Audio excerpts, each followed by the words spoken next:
আমাদের বাংলাদেশে এমন কিছু সেতু আছে যে সেতুতে মাত্র 5 টাকা টোল দিতে হয়। আজকে সেই রকম একটা সেতুই দেখাবো, ব্রিজ দেখাবো। একটু দূরে চলে যাও।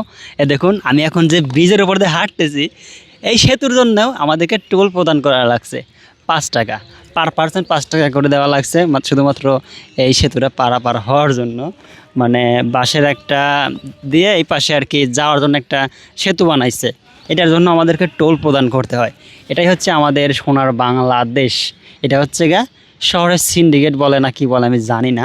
এই সেতুটা পার হইতে হবে। তারপর আমার সামনে আছে নদী, পদ্মা নদী। একটু ঘুরে দেখো, পদ্মা নদীটা ঘুরে দেখাও। এটা হচ্ছে পদ্মা নদী। এই পদ্মা নদী পার হওয়ার জন্য ওইখানে কিন্তু অনেকগুলা নৌকা রয়েছে। নৌকাগুলো একটু দেখাও, দূরে যাও, দূরে যাও, দূরে যাও। ওখানে কিন্তু যে নৌকাগুলো রয়েছে ওই নৌকা দেখে পার হইতে পারবে। ওই পার যে চর আছে, গ্রাম আছে, সেই গ্রামে যাইতে পারবে।